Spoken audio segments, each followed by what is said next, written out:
debates. O professor Leonardo já colocou para gravar e vamos que vamos.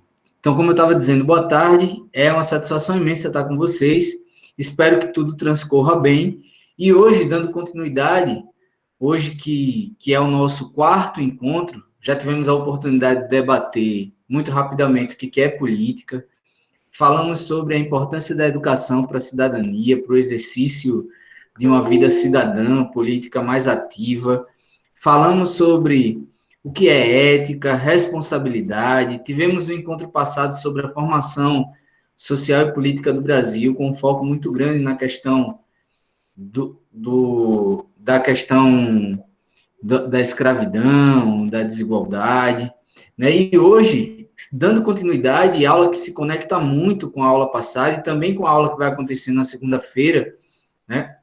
Nós teremos aula que será conduzida pelo professor Leonardo Siqueira Antônio, parceiro do Instituto Federal de Alagoas, Campo Santana do Ipanema, né? Leonardo, que é doutor em antropologia, mestre e graduado em ciências sociais, tudo pela USP. Leonardo é um parceiro forte, muito engajado, ativo, né? Tem contribuído muito no pouco tempo que ele está no Instituto Federal e é um dos idealizadores do curso. Então, hoje, dando continuidade aos nossos debates, e como eu estava dizendo, aula totalmente conectada com o tema da aula anterior, o Leonardo falará para a gente, com a gente, sobre interseccionalidade, né? Então, como raça, gênero e classe se conectam, estruturando o Brasil, que é uma sociedade extremamente preconceituosa, desigual, e com alguns problemas que estão associados a esses dois problemas, a desigualdade e ao preconceito. Então, sem muitas delongas, como eu disse, espero que tudo transcorra bem, né? Nós temos cerca de 200 inscritos e temos aqui 85 pessoas já conectadas.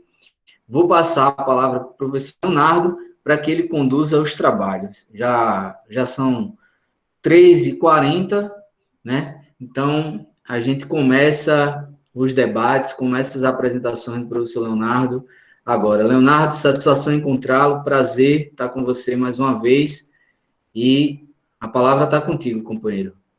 Vai lá. Você me ouve bem, Levi? Escuto bem, Léo. Boa tarde a todas e a todos, boa tarde a todas as pessoas.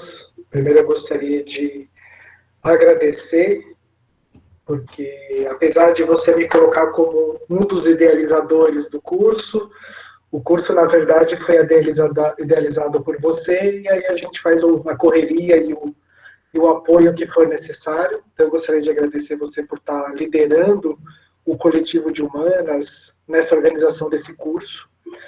Esse curso que eu tenho acompanhado as aulas, mesmo que não presencial, as gravações das aulas, e não tem como eu não estar impactado com elas, né? Então, de uma certa maneira, a aula mexeu comigo e mexeu também na aula que eu ia dar agora. Só para reforçar, eu e o Levi, a gente acompanha a área de Sociologia do Instituto Federal de Alagoas, aqui de Santana do Ipanema, e que para mim é um grande privilégio trabalhar com esse parceiro, que estamos juntos em várias empreitadas e vários desafios sendo enfrentados aqui em Santana do Ipanema.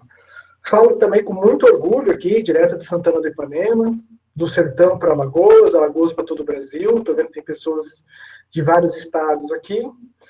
E também temos para ressaltar, pedir para todo mundo deixar os microfones desligados, quando for fazer a intervenção mediada por Levi, ligar o microfone, mas se puder, deixar a câmera ligada para que eu possa ver os rostinhos, porque isso acalenta um pouco a minha saudade de entrar em sala de aula, de fazer a nossa performance cotidiana do contexto escolar, de ter um corpo a corpo com os alunos, e aí falta isso, né? Até cometi o corpo a corpo, está faltando corpo para que a gente consiga se realizar dentro das próprias aulas, né? E aí hoje, obrigado, já tô vendo rostos, obrigado, viu? E também hoje a gente vai falar um pouco sobre interseccionalidade, e a gente vai ver como isso também é um termo problemático, mas a gente precisa fazer alguns recortes para trabalhar sobre isso, e como esse recorte Boa também... tarde. boa tarde, ele também tem a ver com as aulas que passaram anteriormente e que de uma certa maneira me afetaram.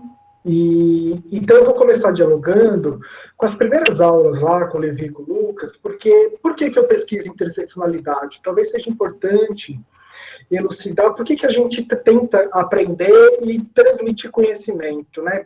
Por que eu caí para estudar interseccionalidades? Então isso faz parte de um projeto mais amplo meu, um projeto no sentido mais de vida do que realmente acadêmico e teórico, de pensar e repensar e analisar a mim mesmo e o sertão alagoano onde eu estou inserido, né? Então, para dialogar um pouco lá com a primeira aula com o Daír e com o Levi, para pensar que as universidades, os institutos federais, eles têm um tripé que, no meu ponto de vista, ele não é um tripé, eles são três dimensões do mesmo pé ou de uma mesma vertente, que não existe para quê? Então, por que a gente tem que conhecer, né? Não existe ensino que não seja associado à pesquisa. Então, o ensino, mesmo do ensino médio, ele tem a transmissão de uma técnica, que é a técnica de como adquirir conhecimento. Então, todo ensino ele deveria estar associado a pensar os sujeitos e o mundo que ele vive. E a gente só consegue pensar nisso de uma maneira escolar a partir da transmissão de uma técnica, de metodologias. Então, nesse sentido, do meu ponto de vista, todo e qualquer conhecimento escolar, ele é prático. E ele é prático porque a gente exerce ele no mundo.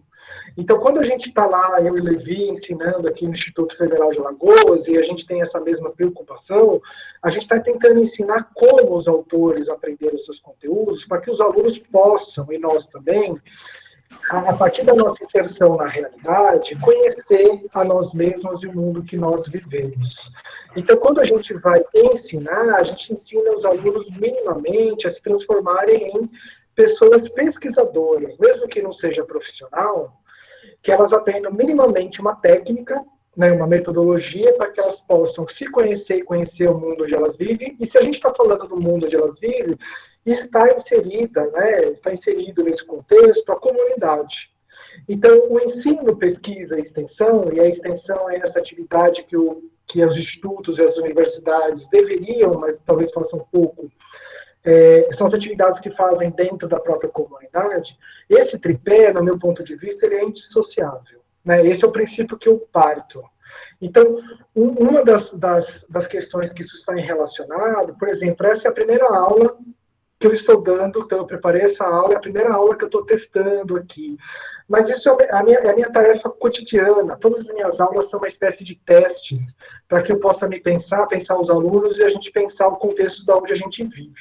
Por isso que, para mim, a educação ela é a partir de uma ética, né? Então, a ética do conhecimento, que ela tem que estar envolvida a partir dos desejos dos professores, dos estudantes e da comunidade. Então, essa ética do conhecimento, todos os sujeitos eles têm que estar envolvidos, implicados naquilo que está aprendendo.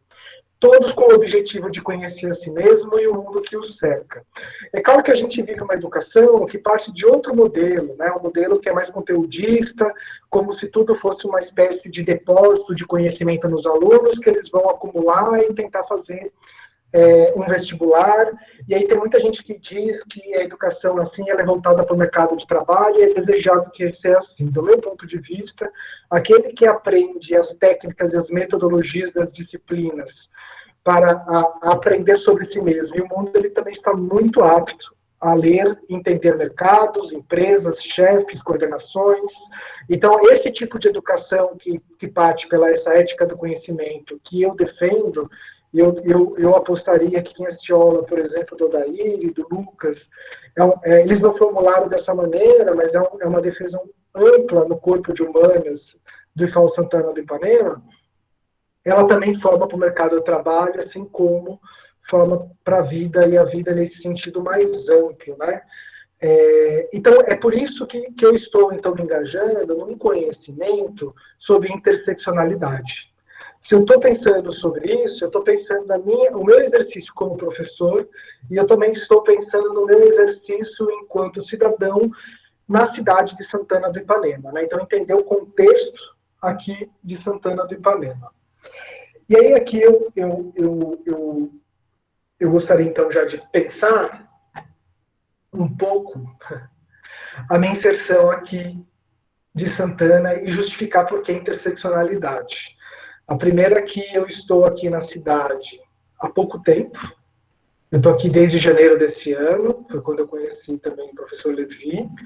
E desde que eu entrei aqui, então, eu tenho uma preocupação, a partir de uma percepção, de que há uma mutação na identidade cultural do sertanejo. Né? Você pergunta para as pessoas o que elas respondem que elas são alagoanas, elas respondem que são nordestinas, mas poucas respondem que são sertanejas e que são santanenses. De uma certa maneira, a partir da minha percepção e do meu trânsito na cidade, eu tenho percebido que há um movimento, por um lado, de criação dessa identidade, de invenção dessa identidade de sertanejo, a partir principalmente de um movimento literário. Qual que é o movimento literário que a gente está tendo aqui na região? As antologias. Então, certas lideranças estão promovendo publicação de autores regionais, reunindo no livro, fazendo um edital e publicando antologias. Então, a gente tem aqui a antologia de Arapiraca, a antologia de Santana do Ipanema e a antologia de Maravilha. São 3 cidades aqui do interior de Alagoas. Por outro, a gente também tem um outro movimento de criação das academias de letras. Então, a gente tem aqui nos últimos 10 anos a criação de academia de letras de Santana e de Arapiraca, que esses 2 movimentos estão tentando ressignificar o que é o sertão, o que é o sertanejo, o que é Santana do Ipanema, a partir, então, de uma produção literária e de um resgate histórico. Então, as academias de letras, elas têm feito um importante papel aqui, inclusive, de reescrever o material didático das prefeituras. Então, eu conheço, por exemplo, a pessoa que está reescrevendo a história de Santana do Ipanema no material didático da prefeitura e da secretaria aqui da cidade, da Secretaria de Educação. E esse movimento, ele está fazendo a partir de um rechaço.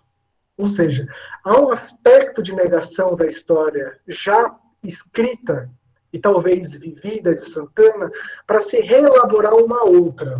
Né? Então, eu estou tentando me aproximar dessa elaboração a partir de várias perspectivas. Então, uma das coisas que envolve aquela ética do conhecimento que eu estava descrevendo no meu slide anterior é que eu não respeito perspectivas disciplinares. Né? Quem conhece a minha atuação dentro do campus sabe que eu tenho um trabalho que ele é totalmente transdisciplinar. Eu estou ali envolvido com o pessoal da linguagem, para discutir literatura, eu estou conversando com o Levi sobre sociologia, eu estou com o pessoal da filosofia para discutir educação, eu tenho uma formação em psicanálise, e a gente, quem sabe, faz psicanálise sabe que a formação é permanente, eu tenho trabalhado sobre a minha formação de psicanálise, e esses são os trânsitos disciplinares que eu faço para me aproximar do que, então, qual é a identidade que está sendo elaborada aqui de Santana do Ipanema. E a partir, porque eles estão tentando negar uma história e afirmar outra, e a psicanálise, então, nesse momento, ela é importante para mim, para tentar ver o que está sendo negado e o que surge enquanto sintoma. E a gente vai falar bastante do sintoma social, né? E a gente vai falar bastante disso, porque quando eu for entrar na interseccionalidade, o meu recorte é para uma autora que vai usar como ferramenta metodológica a psicanálise. Né? Então, por isso, é um dos motivos que eu estou me aproximando disso, da interseccionalidade, é porque já existe uma tradição no Brasil que pensa as identidades e o que é o Brasil a partir da relação entre antropologia e psicanálise, que são as 2 principais matrizes que eu tanto trabalho. Né? Então, por isso que eu coloquei aqui eu e o sertão, como se fossem coisas distantes, eu no sertão, e eu no sertão, com esse excesso de ser, que sou eu, e ao mesmo tempo são as identidades de Santana do Ipanema. Então, para continuar aqui, eu gostaria de indicar um pouco esse trânsito disciplinar que eu já tenho estabelecido a partir das atividades remotas de aqui do IFAL de Santana do Ipanema, para pensar e cada vez mais me aproximar para o meu problema de pesquisa, então meu projeto de pesquisa, que é quem sou eu, e quem sou eu em relação ao sertão, quem sou eu em relação às identidades que existem no sertão alagoano. Então, eu a partir da problematização, então, pensando as antologias e também pensando as academias de letras, eu já tenho uma elaboração de uma live que está no meu canal do YouTube, para pensar, então, a relação entre literatura e identidade nacional, porque isso já tem um campo de pesquisa a ser explorado no Brasil consolidado, então que eu vou entrar por ele a partir da literatura para pensar essa relação, o que é o Brasil a partir da literatura. Daqui 2 quintas-feiras, então esse papel da literatura foi dividido em 2 apresentações, então daqui, sem ser a próxima quinta, a outra, eu vou fazer mais uma live para aprofundar o assunto a partir, então, do modernismo nos anos 30, porque ali eu fiz um recorte muito histórico, então a história também é muito importante para mim, para eu entender a formação da identidade nacional no Brasil. E aí, na minha próxima aula, então, ali eu fui para a independência do Brasil, primeiro e segundo império, pensar principalmente o romantismo, e em minha próxima live eu vou entrar mais no modernismo, para pensar a relação da literatura e identidade e o que diz sobre nós. Tudo com o objetivo de me aproximar aqui de Santana do Ipanema. Eu já fiz uma primeira abordagem sobre interseccionalidade, a partir de outros autores. Eu comecei a pensar o Brasil de uma maneira mais geral, né? O Brasil em relação a outros países. A problemática dessa minha outra aula que está indicada aí, ela estava muito mais relacionada para pensar a desigualdade social e a pandemia. Então, eu tentei colocar a chave da interseccionalidade para pensar, inclusive, a minha posição, né? Eu sou um homem branco, e também pensar também como a partir do Brasil dos últimos tempos, essa figura, homem branco, paradigmática para mim, porque o homem branco, eu estou qualificando ele como medíocre, ele está sendo levado como figura protagonista da política e da economia do Brasil, né? Então, para pensar o homem branco e a interseccionalidade, eu tenho investigado grupos de WhatsApp políticos, né? Investigado como é que eles estão mobilizando, principalmente, o argumento científico, e também tenho entrado no Facebook, eu entrei em 2 grupos que defendem que a Terra é plana, né, de terras planistas, para entender essa mobilização entre, então, conhecimento, saber, e claro, eu escolhi esses porque a maioria das pessoas que estão lá são feitas de pessoas brancas, do público masculino e principalmente do terraplanismo, de pessoas que têm uma escolaridade formal, que eu diria que é importante, né? A maioria deles, eles têm curso superior. Então, eu estou tentando entender a intencionalidade, conhecimento, saber, e tentar entender a relação que o Brasil faz com outros países a partir dessa chave, né? Então, aí eu tentei trazer mais a história geral do Ocidente, a partir, então, do que a gente chama de capitalismo, de colonialismo e de patriarcado, né, que são as chaves para a gente entender a interseccionalidade, e que eu vou ainda trazer um pouco para a aula de hoje essas categorias. Né? E, por fim, eu deixo indicado aqui a minha entrada na psicanálise, uma live que eu fiz na semana passada, para pensar a questão, então, também da pandemia, mas pensar mais o ofício do professor e a chave dos reconhecimentos. Já nessa live, Jacques Lacan, psicanalista francês, liga seu microfone, obrigado. O Jacques Lacan, que é um psicanalista francês, ele aparece como um repertório importante para eu entender o ofício do professor e o Brasil e a mim mesmo. E aí a gente vai ver que o Jacques Lacan ele vai retornar na aula de hoje para a gente entender, então, o que é a fundação do Brasil, né? Eu já vou explorar isso um pouco mais para frente, mas pensar a interseccionalidade, então, como fundante de culturas, né? Como a relação entre raça, gênero e classe, ela produz mentalidades, produz subjetividades, e como se deu isso a partir, então, de uma autora que vai mobilizar o Jacques Lacan para entender essa relação no Brasil, né? Como é que isso se deu na relação entre escravidão e pós-escravidão, e como isso produz algo que está, então, encravado nas mentalidades, então não é exatamente ficar xingando pessoas, mas o racismo é pensado mais como uma grade de leitura do mundo. Então, como é que o racismo ele se produz e se legitima no Brasil contemporâneo, né? E aí, claro, aí lá no fim eu vou tentar fazer uma breve articulação ainda muito provisória e precária de como eu estou pensando essa relação, então, entre o que está sendo negado, o que está sendo afirmado, o que se tenta negar a partir das afirmações, do que é o sertanejo, e nesse caso, então, o que é o brasileiro, que a Lélia vai tentar se aproximar. Então, que quando a gente nega o racismo, o que nós estamos tentando afirmar? Quando a gente se afirma como branco, ou uma democracia do embranquecimento, o que se escapa a partir da linguagem e da mentalidade, né?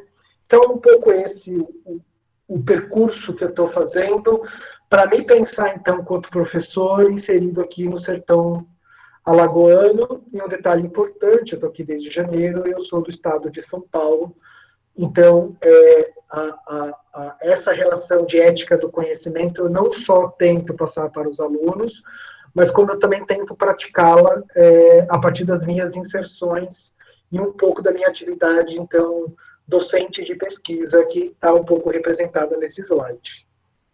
Sigamos em frente, que o percurso é louco. Então, quando a gente fala, né, então entrando um pouco já no que é interseccional, quando a gente fala sobre interseccionalidade, a gente tem que ter em mente que isso não é precisamente uma teoria, né, e que eu tenho várias formas de me aproximar da interseccionalidade. Então, a interseccionalidade ela está muito mais relacionada a uma forma de investigar, então ela é uma metodologia, do que uma teoria que forma um sistema acabado. Então, nesse sentido, eu tenho várias teorias interseccionais, porque eu tenho... Luiz, desliga seu microfone, por favor.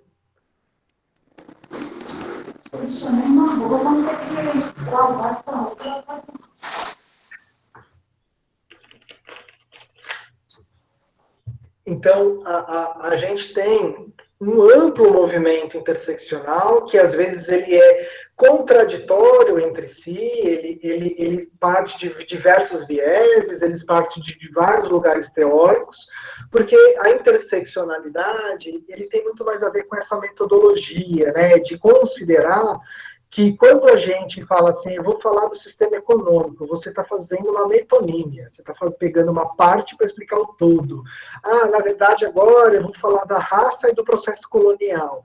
E aí separa os seus aspectos econômicos. Então, mais uma vez, você está fazendo uma metonímia. Ah, na verdade, eu vou falar de machismo, né? Então, eu vou falar das teorias feministas, da história dela, e mais uma vez você está fazendo uma espécie de metonímia. Uma das formas que o Ocidente expandiu a partir da sua epistemologia, ou seja, de produzir conhecimento sobre si e sobre os outros, é classificar. Né? O sistema ocidental é muito caro em produzir diversos tipos de classificações e ele nós achamos, às vezes, que esse sistema de classificação eles são estanques. Então, eu vou tentar explicar o homem pelo homem, não o homem em relação à mulher, a mulher por ela mesma. Eu acho que essa relação ela é natural, ela não tem nada a ver com componentes culturais e sociais, eu faço outros tipos de classificação, então eu vou estudar religião, então eu vou estudar a religião como se a religião fosse apartada de outras práticas sociais, como da economia e da política, e aí eu vou tentar entender a religião como, na verdade, as coisas no mundo, ou na realidade, elas são muito mais complexas e misturadas do que os sistemas de classificação que nós nos propomos a estudar. E por isso que talvez uma das medidas mais decolonial é não respeitar os limites disciplinares e tentar abordar as questões a partir de vários prismas, mesmo que eles sejam contraditórios entre si, porque a partir da perspectiva interseccional, daria para entender que a realidade é muito mais um mosaico que não forma uma figura, do que um sistema integrado, lógico, que tudo faz sentido dentro de si, e que a partir de uma entrada única a gente consegue explicar todo o fenômeno a partir dessa entrada única. Então, interseccionalidade, daria para dizer que, apesar dos diversos autores e das diversas abordagens que usam essa metodologia e concordariam que a história do Ocidente, então, tem 3 cabeças, que normalmente a epistemologia, então a forma de conhecer, de produzir saber europeia e do norte, do norte, né, do norte global dos Estados Unidos incluído, ele é dividir algo que é misturado. Então, se pensar a lógica do capitalismo misturado com a lógica do colonialismo, com a lógica do patriarcado, né? Então a opressão de gênero, a gente tem uma longa já produção para tentar relacionar esses três âmbitos, inclusive discutindo com uma chave mais marxista. Então, a gente tem a Federetti, que é uma intelectual italiana, e ela vai argumentar justamente isso. Né? A gente não consegue pensar, por exemplo, o que lá no marxismo chamava-se de acumulação primitiva, então é o período entre o século XV ao século XIX, onde então houve um acúmulo de capital na Europa, que esse capital, então, ele foi desembocado na Revolução Industrial, ele foi importante porque ele financiou a Revolução Industrial. Eu não consigo pensar essa acumulação primitiva sem o colonialismo. Né? A gente não consegue pensar sem a questão extrativista que toda a América passou e que esse capital foi afluente, né, para a Europa e para os Estados Unidos, para que se possa, então, fazer a Revolução Industrial a partir do acúmulo de capital, e que essa lógica, inclusive, ela permanece. Né?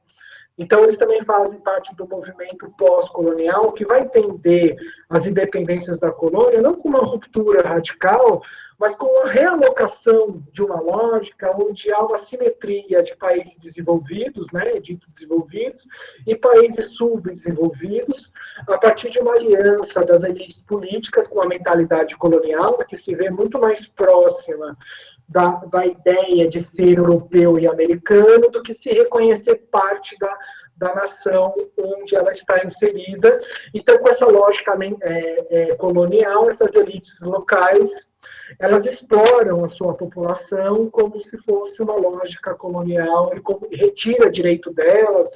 Inclusive, muitos deles estão justificando essa onda neoliberal de se tirar direitos das nações, então, de falar do empreendedorismo, então, mais como uma romantização de uma lógica exploratória radical que já existe no Brasil a longo prazo, da herança que a gente tem, inclusive, da escravidão.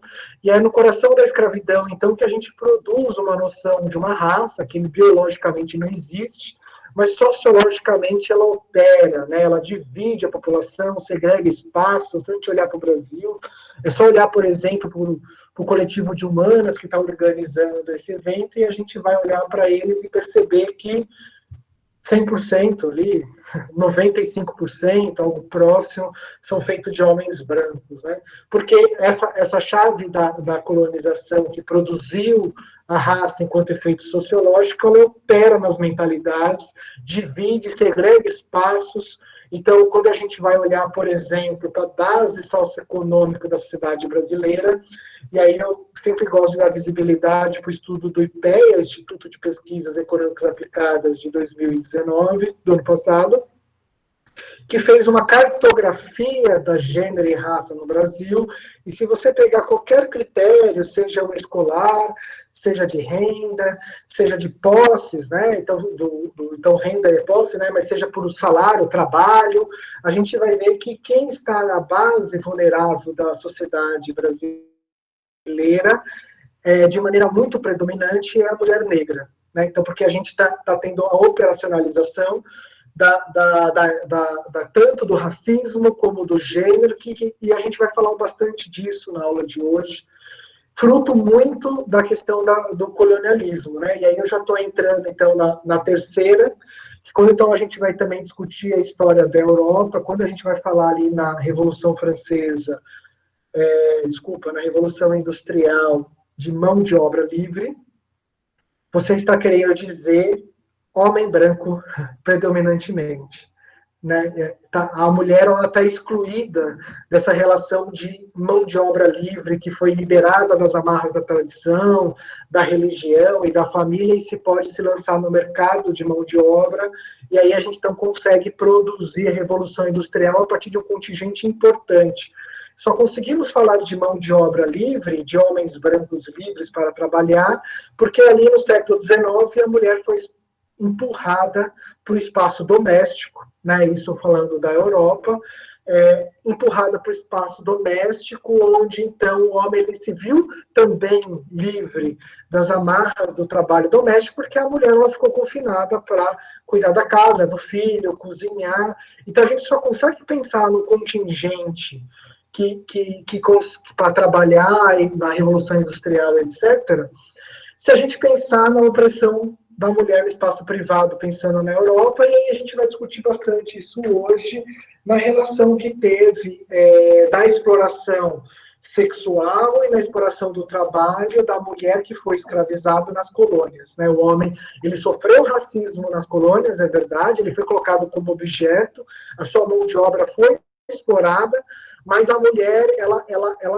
sofreu, então, mais uma vez, assim como no centro da Europa, a mulher foi confinada para o espaço doméstico, nas colônias, então, a gente tem essa questão que muitos autores, a gente vai discutir isso mais detalhadamente, chama de serviços sexuais, que, na verdade, isso tem outro nome, isso chama-se estupro. Né? Então, as mulheres que foram escravizadas da diáspora africana, elas sofreram violência sexual e uma exploração do trabalho, enquanto os homens sofreram uma exploração do trabalho. E aí tudo isso para falar, e aí isso está mais num dos vídeos que eu indiquei lá em cima, tudo isso para argumentar que a interseccionalidade ela é importante para a gente entender a realidade como um fenômeno multidimensional para se falar sobre a mesma coisa, né? Para falar, por exemplo, sobre desenvolvimento econômico ou outros temas.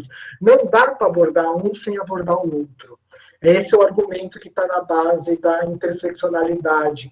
E aí, quando a gente vai falar, então, da exploração e das diversas explorações, a gente tem que falar, sim, da dimensão econômica, por isso que eu pus aí no meu slide o demercantilizar, a gente tem que falar sobre racismo, então a gente tem que falar sobre desigualdade social e econômica, a gente tem que falar sobre racismo e também a gente tem que falar da ampliação dos direitos democráticos e da inclusão da mulher enquanto sujeito desse processo e falar também sobre machismo. Não dá para abordar um fenômeno sem abordar todos esses três ao mesmo tempo. E aí, qual que é o meu interesse a partir da interseccionalidade? É entender a formação cultural do Brasil. Porque eu quero entender a formação cultural daqui. Não que eu ache que quando eu for olhar para a tradição sociológica que vai falar da formação social, cultural, e aí eu vou estar dialogando um pouco com o meu colega Danilo, eu vou concordar com os conteúdos, e os conteúdos vão ser aplicados aqui para o sertão. Mas eu quero entender a metodologia, então eu tenho que fazer uma relação entre metodologia e conteúdo, para que eu aprenda essa metodologia, para quando eu for pesquisar, então, aqui o sertão alagoano, eu esteja apto a fazer isso. Então, eu vou olhar para a tradição da formação cultural brasileira e vou comparar e me posicionar de onde eu quero falar metodologicamente. E aí, quando eu quero me posicionar, então, apenas para citar, quem já estudou um pouco de sociologia e formação social do Brasil, a gente tem duas grandes vertentes para falar sobre isso. Uma delas é chamada de Escola Baiana, então Gilberto Freire, apesar de ser pernambucano, e a gente pode falar um pouco desses preconceitos, né, da relação norte-sul, que eu vou abordar um pouco no final. Então, o pernambucano Gilberto Freire é o principal expoente dessa escola baiana, para falar principalmente sobre uma democracia racial, e a gente tem a escola paulista, que a gente tem um dos expoentes que como liderança, o Florestan Fernandes. E aí quando eu conheci a Lélia Gonzalez, a partir de uma leitura que eu tenho feito do feminismo negro, do feminismo decolonial, eu fiquei impressionado com a abordagem dela, porque ela coloca em xeque os dois pontos de vista e tenta fundar um novo. Né? Ela tenta criar um novo. E eu fiquei chocado, primeiro, pela qualidade da Lélia, e eu tenho aí, pelo menos desde 2005, uma inserção na Academia das Ciências Sociais. Eu nunca tinha ouvido falar sobre ela. Ou seja, uma das coisas que a gente precisa entender sobre o racismo, que ele tenta negar o direito à voz às intelectuais e os intelectuais negros, e é esse o racismo que a gente vai falar, inclusive pela lógica que a Lélia traz para a gente. Ele tenta negar o direito de ser sujeito e voz e apagar, mas sempre rompe essa voz, porque eles fazem parte da nossa formação cultural brasileira, e talvez eles são muito mais do que parte, né? Essas populações que fizeram a diáspora africana, na verdade, eles são fundantes da nossa cultura, e talvez seja isso que nós estamos negando a partir da produção sistemática e sintomática de práticas racistas, né? É um pouco isso que a Lélia vai falar para a gente. Então, eu encontrei a Lélia e ela se posiciona, então, nesse debate já consolidado sobre a Fundação Social Cultural Brasileira. Ela é uma intelectual, ela nasceu em Minas Gerais, mas fez toda a sua produção intelectual no Rio de Janeiro e fez um intercâmbio em São Paulo. Para minha tristeza, ela teve um breve passagem na USP, e minha tristeza porque eu, que estudei 15 anos na USP, não sabia da presença da Lélia lá, e ela vai articular um repertório que também é muito caro para mim, né? Ela também é doutora em antropologia social, e ela também é psicanalista lacaniana, ela atendeu também durante muito tempo em consultório, e hoje ela está sendo resgatada nesse debate interseccional, para pensar principalmente o Brasil, porque ela foi pioneira. Então, quando não se usava a palavra interseccional, a Lélia, nos seus textos, ela já estava articulando raça, classe e gênero, né? E articulando de uma maneira muito rigorosa e muito primorosa. E eu acho interessante, é esse texto que vou me basear um pouco a explanação aqui, daqui para frente, esse texto que está indicado, que eu acho interessante, porque quando ela vai falar da perspectiva dela no texto, eu acho que ela tem um duplo lugar de fala, né? Esse lugar de fala está tão sendo massacrado e usado, às vezes, de maneira um pouco sem rigor, mas eu entendo o lugar de fala, é a experiência que nos atravessa para a gente produzir algum tipo de conhecimento, saber. Então, quando eu estou aqui falando um monte de coisa, articulando um monte de autores, toda essa experiência social de um homem branco que vem da classe média, ela está sendo mobilizada a todo momento.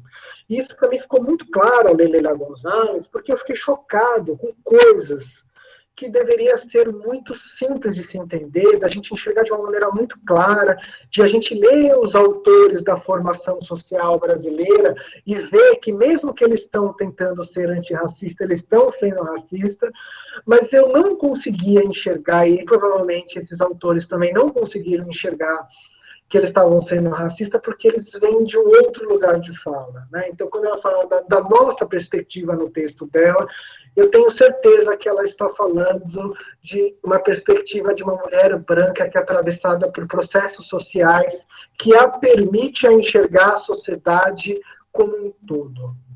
Que ela está na base, né? Então, até hoje, falei um pouco, tá, de uma pesquisa, e ela escreveu esse texto nos anos 80, até hoje, então, a base da sociedade brasileira, em termos de vulnerabilidade social, é a mulher negra, e isso fez com que a Lélia conseguisse enxergar a sociedade de baixo para cima como um todo, né? Então, isso tem a ver com o lugar de fala. E, claro, quando ela também mobiliza em alguns momentos a minha perspectiva, ela está falando ali do entrelaçamento entre antropologia e psicanálise.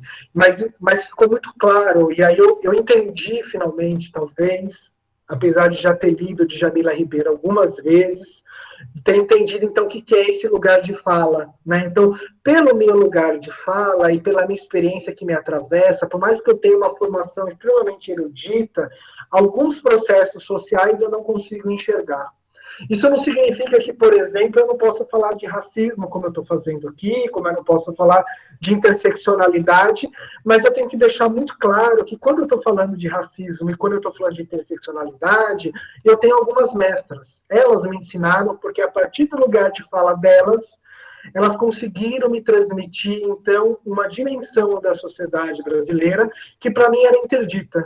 Então, as minhas mestras, né, dessa aula, e eu preciso deixar isso bem claro, porque eu não deduzi sozinho, nem pesquisando, nem lendo, eu precisei aprender com elas, é a Lélia Gonzalez, Jamila Ribeiro, tem uma intelectual portuguesa que eu gosto bastante, uma intelectual negra portuguesa que eu gosto bastante, chama Grada Quilomba. Então, são essas intelectuais, essas mulheres negras, que são as minhas mestras e que estão me pegando na minha mão e falando assim: ó, Leonardo, vem entender comigo o que é Fundação Cultural da Sociedade Brasileira. Né? Venha compreender o que eu consigo enxergar pelo meu lugar de fala, que para você não consegue. E aí, quando você olha, você fala: ó, é evidente. Agora eu consigo ver, mas eu não conseguia ver porque algo tampava os meus olhos.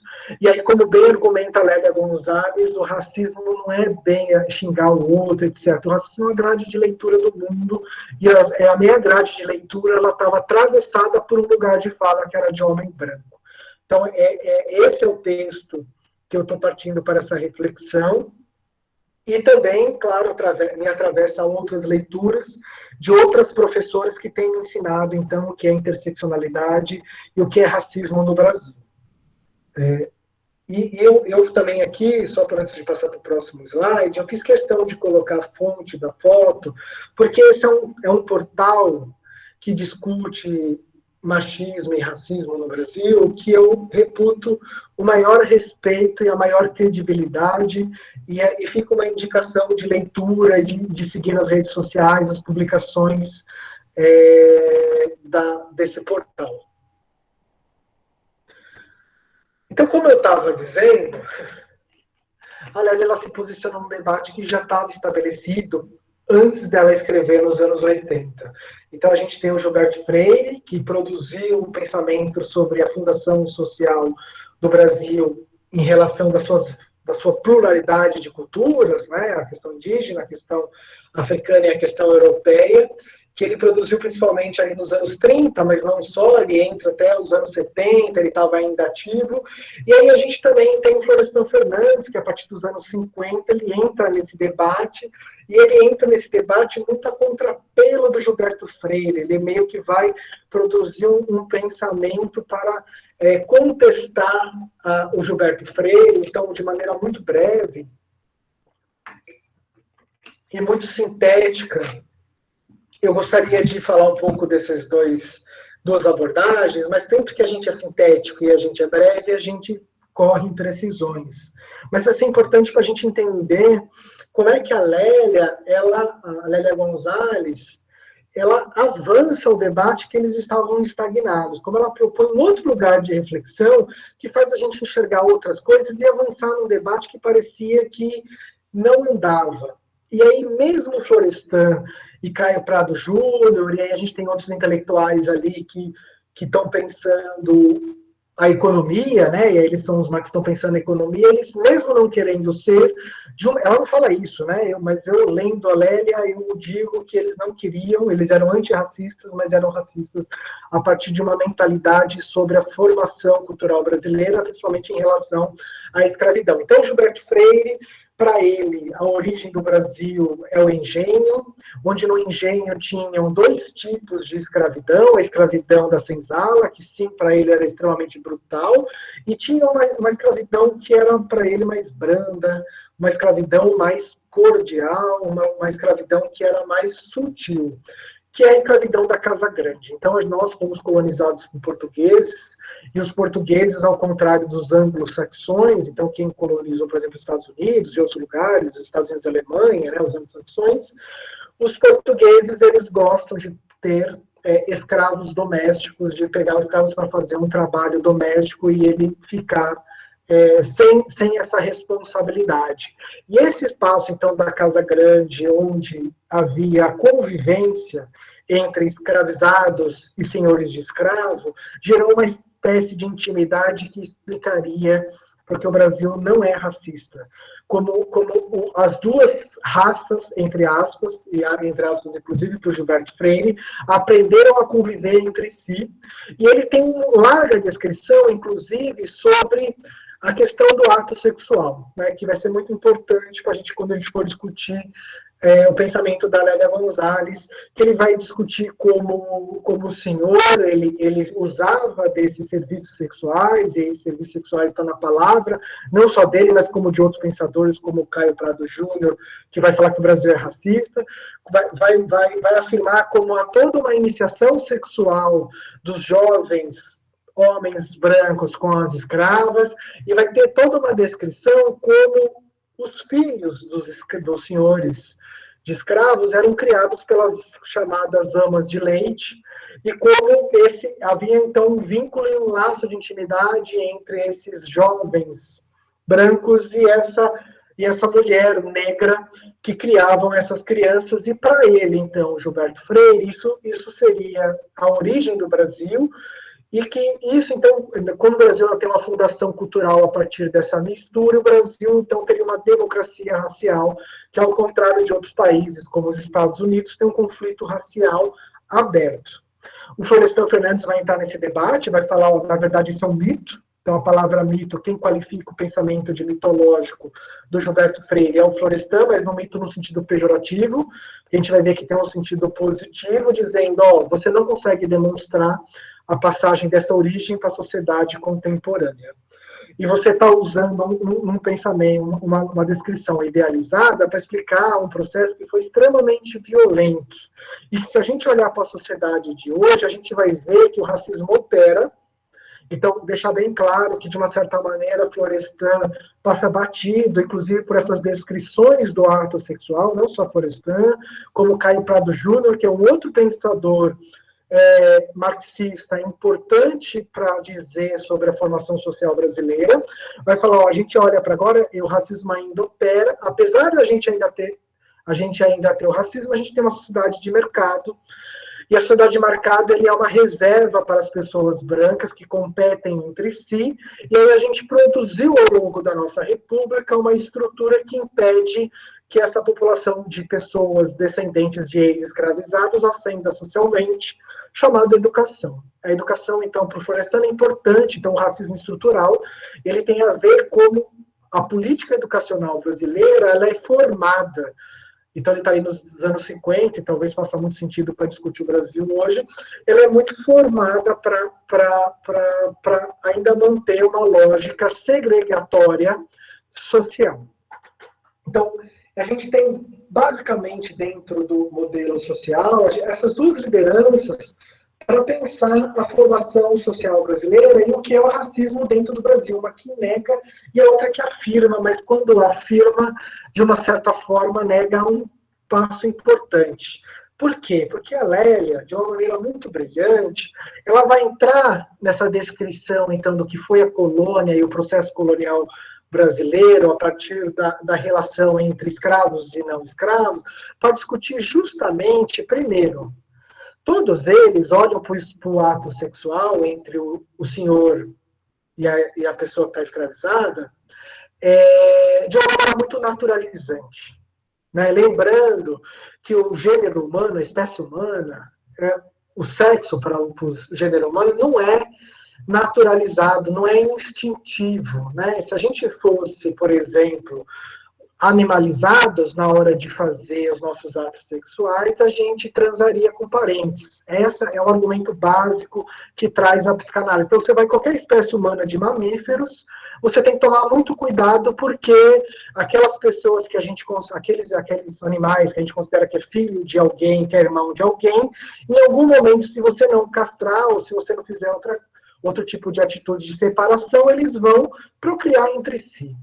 A espécie humana, enquanto mamífera, é a única que, então, não tem como lógica instintiva o sexo como reprodução. Ela coloca certos tabus.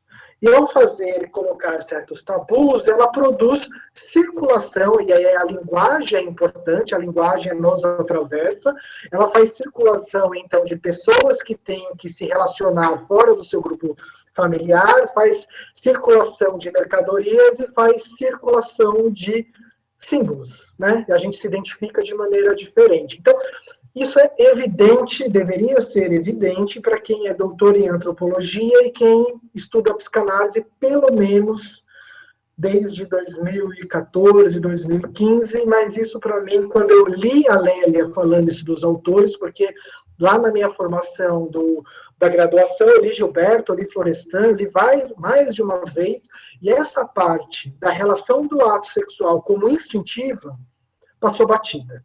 Porque quando a gente vai falar, então, de desejo sobre um grupo, uma pessoa, etc., a gente também está falando de produção cultural.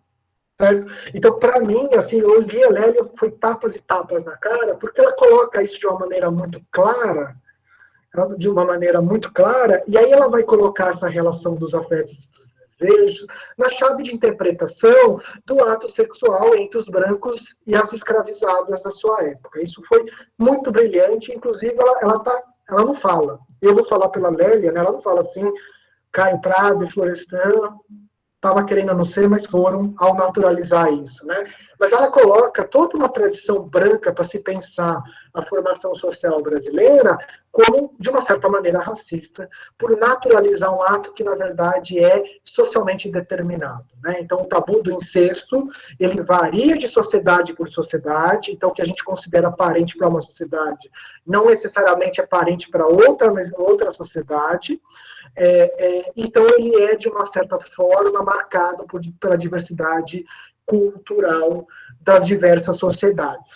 E ela faz isso por um lado, por outro, ela também coloca no centro do debate essa questão do cuidado do filho dos escravizados e não escravizados pelas amas de leite.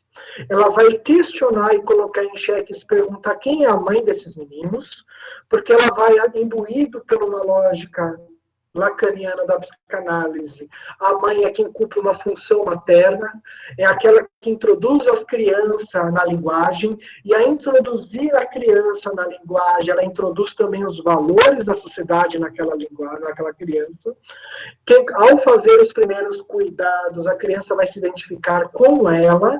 Então, mãe, para essa questão lacaniana, não é quem pare a criança, né? Não é quem engravida, mas é quem faz entra dentro dessa função materna. E, então, consequentemente, quem é o pai, né? Quem cumpre a função paterna, e dentro dessa lógica, então, conhecida como complexo de Édipo, né? Onde a mãe internaliza os valores e o pai ele vai inscrever a lei e colocar a castração no sentido, você não pode desejar essas mulheres, você não pode desejar uma parte do seu parentado, você não pode desejar a mãe porque eu desejo a mãe também. Então, quem vai inscrever, quem vai fazer a função paterna é o homem negro.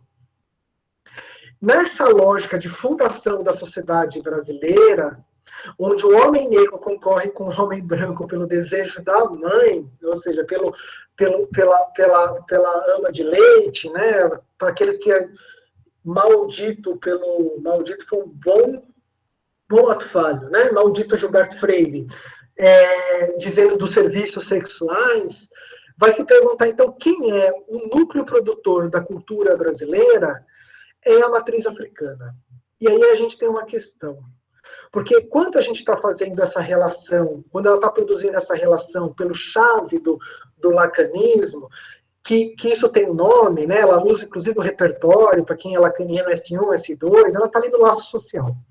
Ela está falando quem produz sujeitos, quem produz subjetividades, mentalidades, forma de pensar, na origem da cultura brasileira é a matriz africana, porque quem estava estabelecida como mãe, e que muita gente chama de mãe preta, ama de leite, é a matriz africana. E aí a gente tem um problema de que, quando a gente olha materialmente, quem é o dominante, normalmente, é os homens brancos. Olha a interseccionalidade operando na Lélia.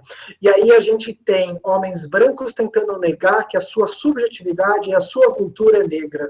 Então eu tento primeiro produzir um esquecimento, apagar essas vozes negras, produzir esquecimento em mim mesmo, de que a minha origem é uma cultura, porque eu quero me identificar com uma cultura branca europeia, eu quero ser embranquecido, mas eu, na verdade, enquanto sujeito, sou formado por uma cultura negra. E aí, nesse processo de embranqueamento, de tentar esquecer, o que eu faço na linguagem da psicanálise? Eu recalco, eu gero um procedimento de repressão para o esquecimento a partir de um sintoma, ou seja, de uma prática. E essa prática é o quê? É a prática racial brasileira, vai argumentar a Lélia. Eu vou perseguir os homens a partir da política de segurança pública, então ela vai dar o exemplo do genocídio negro nas periferias, e eu vou produzir uma opressão nas mulheres negras que ela é levada à chave do desejo, porque ela é a produtora da cultura, mas como eu não consigo fazer isso de maneira muito eficiente, isso vai escapar em alguns momentos de maneira ritualizada e de maneira sintomática, como se fosse um sintoma. Então, ela vai fazer uma larga descrição do que é a mulata no carnaval. A mulata, rainha da bateria, que é levada à majestade, é o único momento ritualizado que a gente expõe que a cultura brasileira surgiu dali. Surgiu desse espetáculo, né, dessa lógica, dessa intromissão dos valores. Inclusive, ela vai brincar. Você acha que os termos não têm sentido e a linguagem não faz mentalidade, mas bunda, que é elevado à significação metonímica, ou seja, parte pelo todo de objeto, do que representa a mulher, bunda é uma palavra de origem africana de um linguajar chamado, de uma língua chamada quimbundo. Né? É o que nos marca. E aí eu vou abrir um parênteses aqui, rapidamente, como às vezes isso escapa. Então, eu conheço uma pessoa que ela está fazendo intercâmbio na França, ela é tão branca quanto eu, mas como ela é brasileira, ou seja, ela tem essa subjetividade formada por essa origem de matriz africana, e o que é exportado, olha a contradição, a gente quer ser branco europeu, mas a gente exporta ao nosso lado da nossa africanidade, ao samba, a malemolência da mulher, não é isso que muito estrangeiro vem aqui no Brasil atrás dessa malemolência, desse saber dançar, desse quadril solto. Então, mas ela é branca, ela foi para a França, ela foi conhecida como brasileira, e aí uma pessoa colombiana chegou para ela e falou assim, vamos, ensina a dançar funk, já que você é brasileira? E aí hoje eu vou abrir um detalhe, ela nunca dançou, pelo menos assim, não dançava esporádica, não dançava cotidianamente funk na sua realidade aqui no Brasil. Na verdade, ela dançava, ela não dançava funk, né? Ela viu as pessoas dançando funk.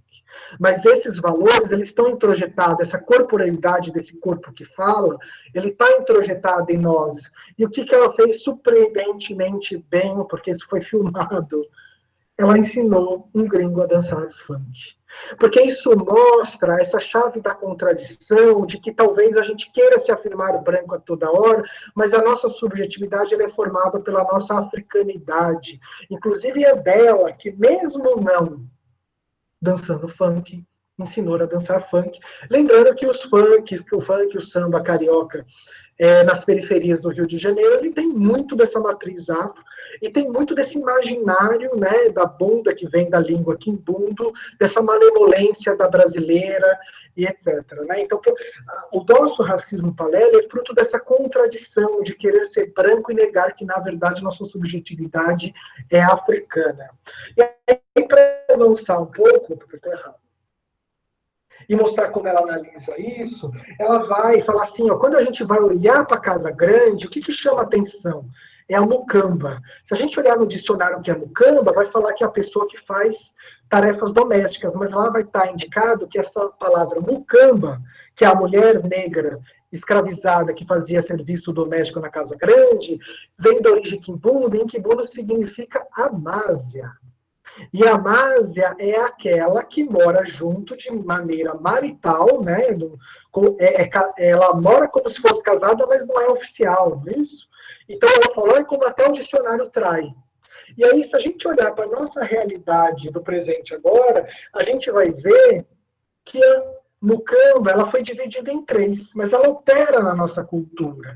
Que as empregadas domésticas, lembrando que o Brasil é o maior contingente de empregadas domésticas do mundo, tem 6 milhões de empregadas domésticas no Brasil, 92% delas são negras, né, com um trabalho altamente oprimido, pouco reconhecido, com poucos direitos, né, a figura da diarista, ela vai falar, ó, a empregada doméstica, ela é descendente de uma parte do que foi a mucamba. As passistas, as mulatas do samba, que tem toda essa sensualização, onde tem, então, durante o carnaval, o desejo permitido pela mulher negra, por todos, que é levado à rainha, mostra esse lado do... Tem aquela divisão no meu outro slide, né? Então, eu tenho aqui das tarefas domésticas, do gerenciamento do lar, eu tenho aqui a questão da sensualização do corpo, da prestação sexual, e eu tenho também aqui a ama de leite, numa foto, né, do casal que foi para uma passeata e não podia, como ele não cuida dos filhos e não podia deixar os filhos sozinhos, levou a babá. Então, a gente olha para a nossa realidade, diria a Lélia, e a gente vai ver que opera ainda uma lógica racial que, na verdade, a sua origem está na origem da nossa cultura. A nossa cultura surgiu da mãe preta, ou seja, da mucamba. E aí, se eu for então fazer esse deslocamento para o passado, eu já adiantei muita coisa, eu vou ver que quem é a mãe da cultura? Quem é o pai da cultura brasileira? Né? O que significava, então, esse ato sexual? E aí ela dá, inclusive, várias descrições que, como ainda no começo da República, tem pesquisas sociológicas que apontam isso como descrição, de que no interior do Brasil, então os homens faziam os homens brancos faziam sua iniciação sexual com as escravas e ex-escravizadas, né? E isso tem nome claro, se chama assédio, estupro, etc. Mas quando eles casavam e encontravam aquela mulher virgem, acontecia algo desagradável. Ela usa uma brincadeira, eles não conseguiam mostrar os seus documentos, né? Então, eles tinham algum problema de excitação, porque eles tinham, enquanto desejo, objeto de desejo, a mulher negra. E aí, o que era uma prática comum nessa noite de núpcias? É fazer aquele meio cheiro. Opa, meu gasto aqui. Desculpa, gente. Eles faziam ele cheirar uma roupa que foi usada por uma mulher negra, inclusive a palavra CC, que está no nosso cotidiano, significa caatinga de crioula. Né? Essa etnologia que eles iam cheirar para ter algum tipo de excitação e conseguir consumar a noite de núpcias, né? Porque a questão do CC, que é visto de maneira muito pejorativa, é mais um processo de negação que quer afirmar algo, né? Que é a questão do desejo. Então, voltando aqui, o que a Lélia faz enquanto movimento dessa fundação e para explicar o racismo? Primeiro, ela faz um rompimento epistemológico, ela coloca a interseccionalidade na análise dela, para olhar tanto aspectos econômicos, opressão de gênero e racial, ela mexe na esfera do conhecimento, e é interessante que ela dá tapas na cara, inclusive de homens brancos, que se pesquisaram de maneira antirracista, mas tinha algo implícito na teoria dele, quando ele vai fazer uma descrição da colônia que era racista. Ela vai examinar uma articulação lógica da linguagem. Então, quando a gente vai falar sobre racismo, ela está falando principalmente de mentalidade, como a gente vivencia os significados que nos atravessam, como a linguagem põe uma grade de leitura sobre o mundo, e essa grade de leitura ela passa por uma negação, de um esquecimento, de um processo de recalcamento, que a nossa subjetividade, a forma que a gente pensa, a nossa matriz cultural, ela é africana. E aí ela vai colocar, então, o racismo como modos socialmente gerados de ver o mundo e viver nele, que tem a ver com o que ela vai chamar, então, dessa neurose brasileira. Né? A neurose brasileira, que eu tentei aqui exprimir uma síntese, que seria basicamente a nossa cultura lá é africana, mais do que negra, né? Ela é uma cultura africana, mas a gente tem um desejo que a gente quer ser branco. E aí, ao querer ser branco, para negar essa primazia da subjetividade negra em nós, a gente produz um processo violento que tem a ver com a eliminação de corpos na periferia de homens brancos, de retirar direitos de mulheres negras e do seu ofício do trabalho e colocar na base da sociedade brasileira, tudo isso no processo de repressão do que a gente quer esquecer e negar, de que a nossa subjetividade ela é africana. Então a gente produz um sintoma, que o sintoma é o racismo, né? Definido de maneira mais sintética e clara, que, no meu modo de ver, ele é muito brilhante, apesar de ser simples. Então ela vai olhar então, para essa fundação e para Mocamba. Então, só para retomar, para já chegar na conclusão, já estou em 1 hora, vou estourar em 5 minutos, já vi? Falei que ia falar em 1 hora. Ele vai olhar, então, ela vai olhar, então...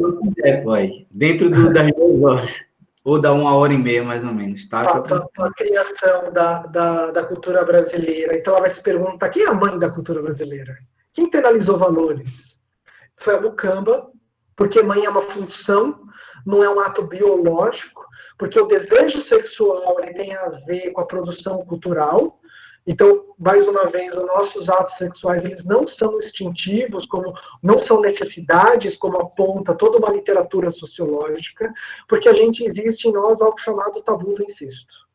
Quem faz atos, as espécies que fazem atos sexuais de maneira animalizada, não respeitam o que a gente chama de tabu de incesto. Né? Eles procriam até com o que a gente chamaria de parentes. Né? Então, está no cérebro da nossa produção cultural o que a gente leva como desejo, que a gente tenta negar como desejo, que nesse caso é a mulher negra na sociedade brasileira, na questão da mulata no carnaval.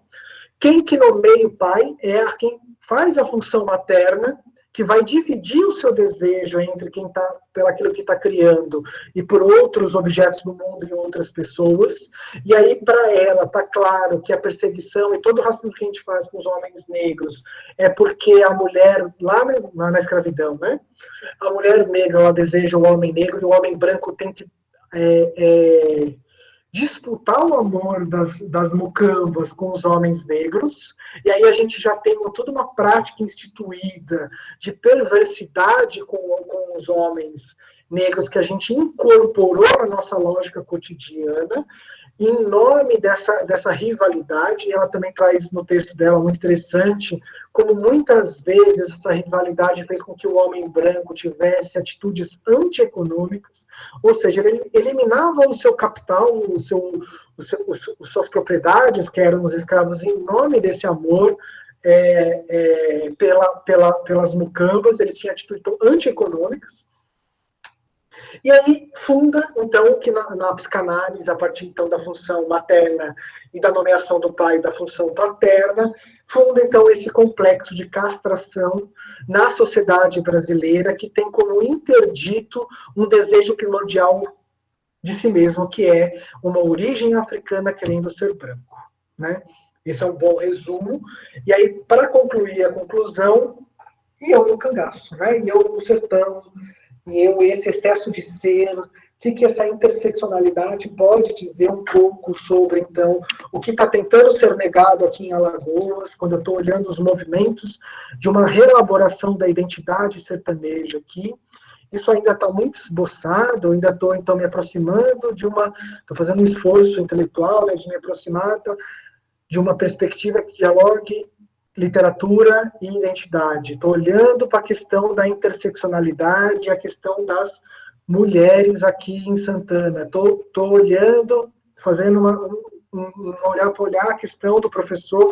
Então, estou fazendo lá um esforço, isso gera tempo. Então, isso aqui eu tenho um esboço, né? E aí eu tenho um esboço aqui sobre significados. Lembra da linguagem? Que ela falou que a linguagem que nos atravessa é o que diz o que somos, o que não somos e como pensamos.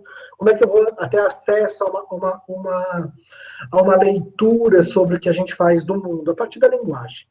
Né? E para mim fica claro que a gente tem um recorte preconceituoso no Brasil, que faz uma clivagem, onde uma parte eu acho que é civilizada e traz o progresso no Brasil, e a outra eu acho que é bárbara e incivilizada. E eu tenho um recorte no Brasil muito preconceituoso, que trabalha nas mesmas chaves, civilizado e incivilizado, que vai do Brasil para o regional e para o local.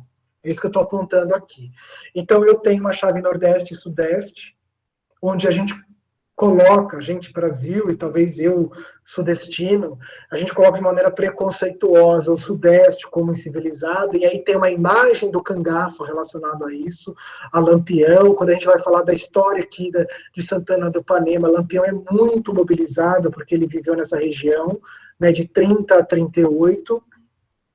Eu tenho um recorte aqui em Alagoas que opera na cabeça das pessoas na mesma chave entre litoral e sertão, né? O sertão como esse espaço que é muito atrasado, etc. E eu tenho um recorte regional aqui que relaciona urbano e rural.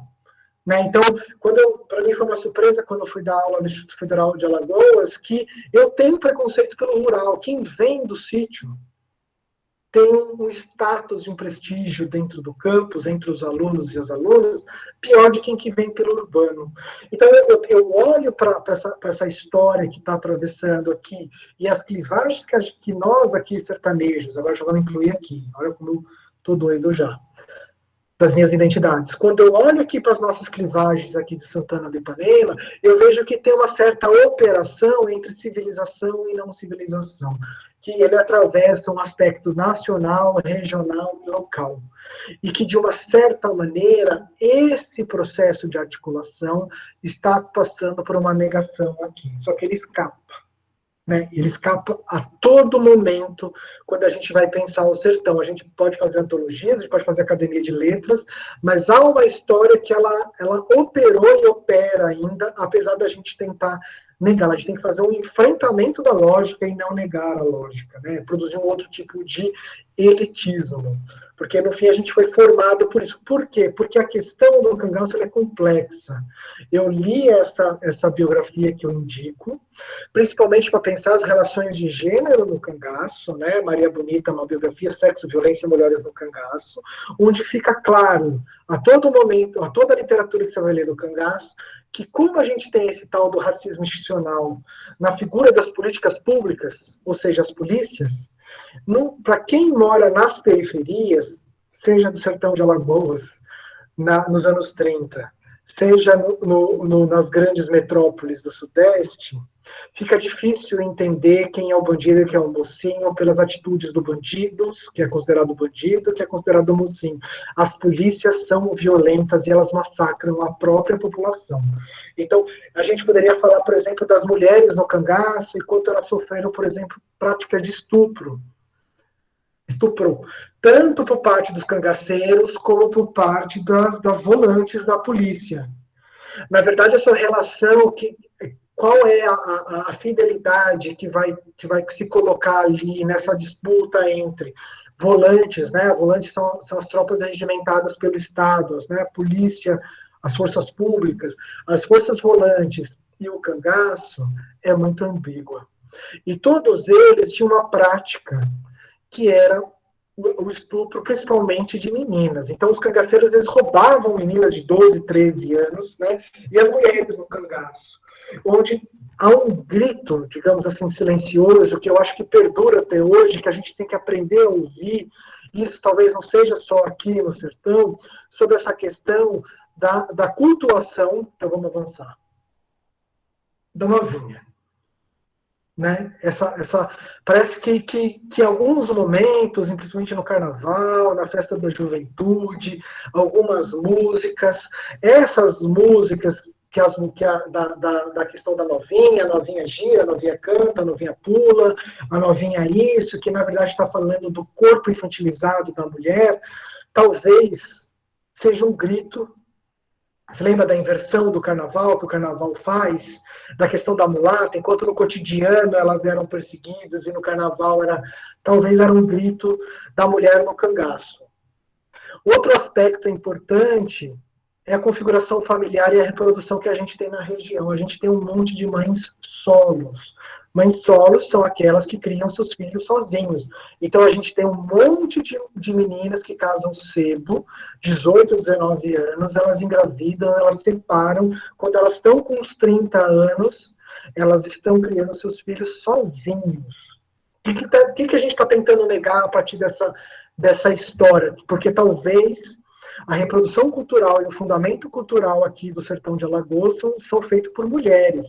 E mulheres que muitas vezes ajudam as suas filhas, cuidaram das suas filhas sozinhas e ajudam a cuidar a filha sozinha com ela, né? Então, essa relação avó, mãe e filhos, isso me chama atenção como hipótese.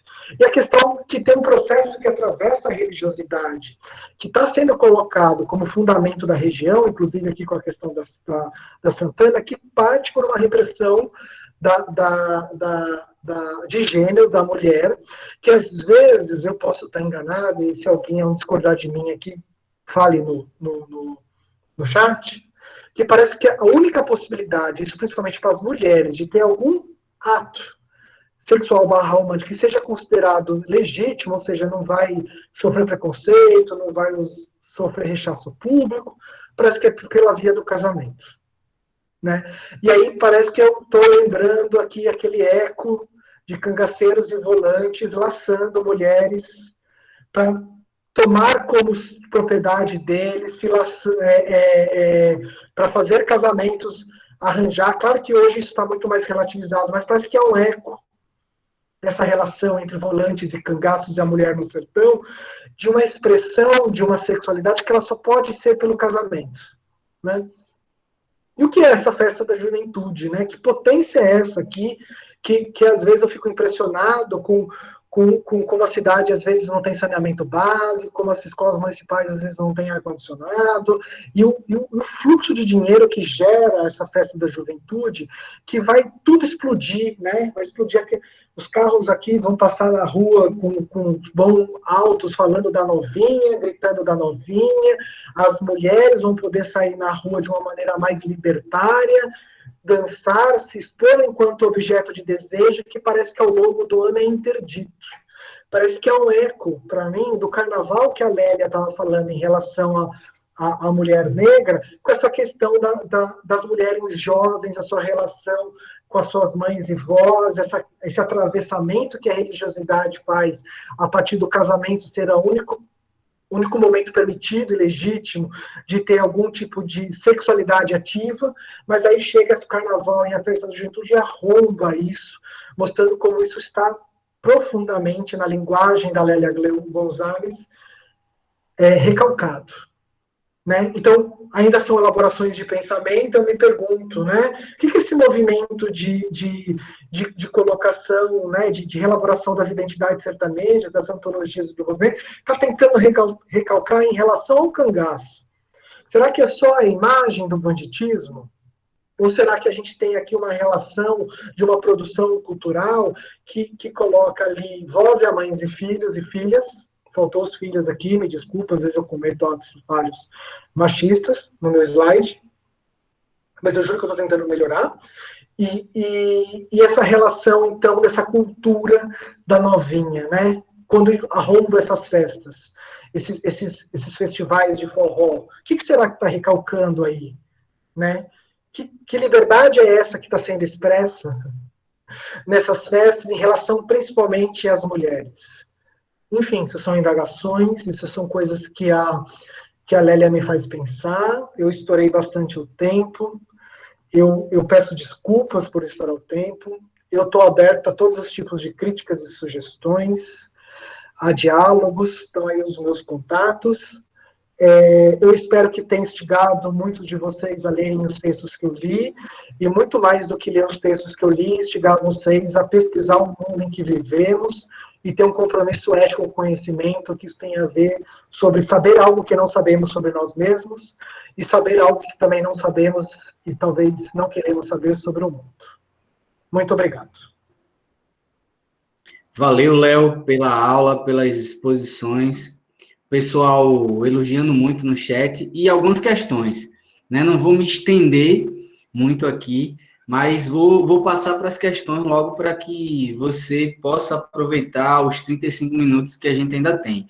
Só fica aqui a observação, pessoal, de como a cultura pesa para a formação de quem nós somos, né?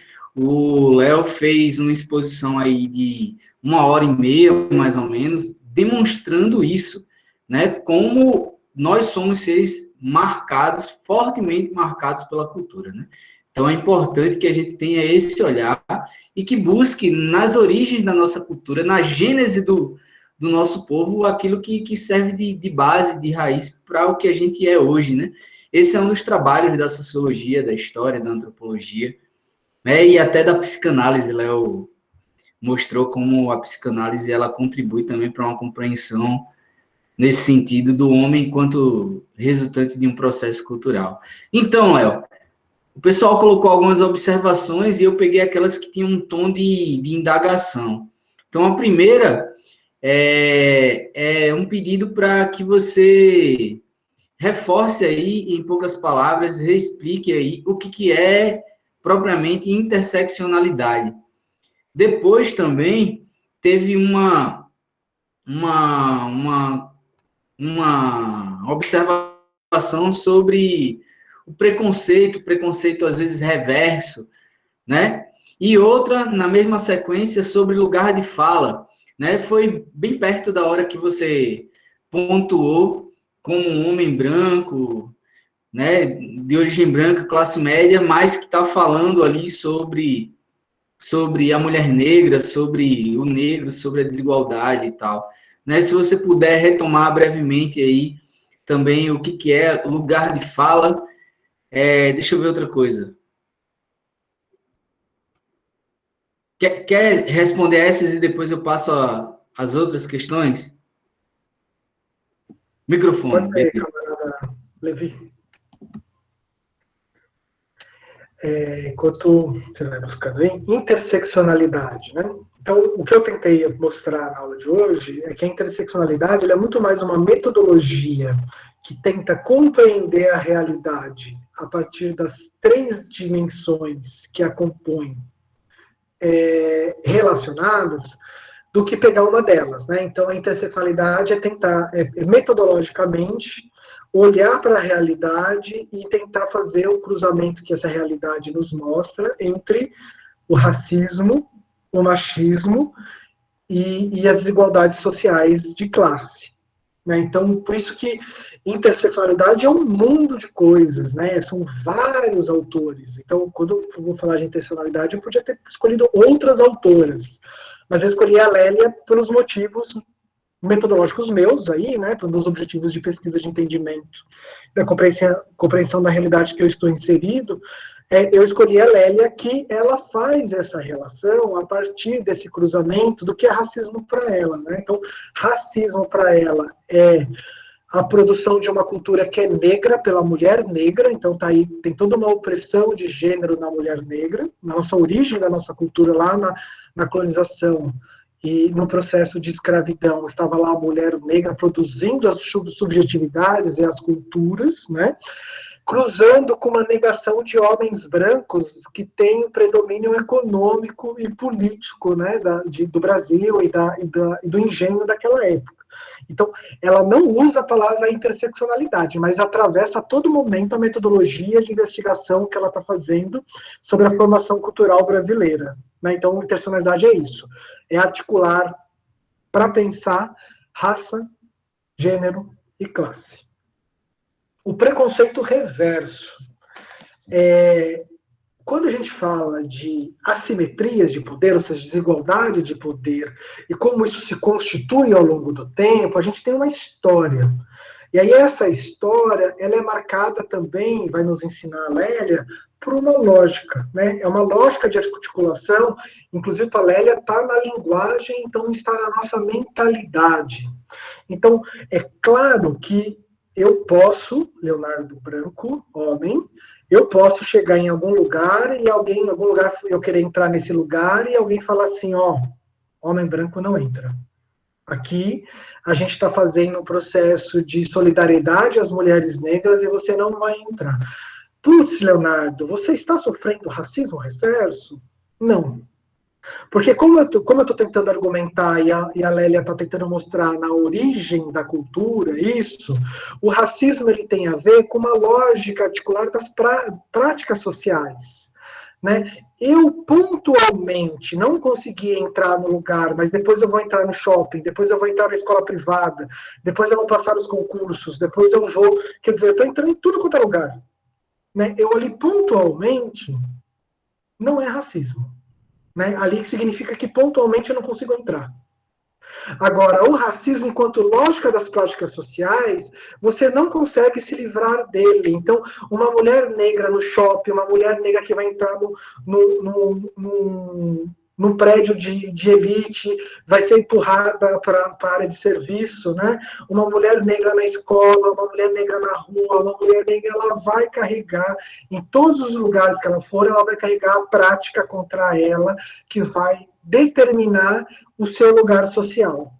Então, o racismo ele tem a ver com uma prática de articulação racial que, para a Lélia, tem um modo de ver.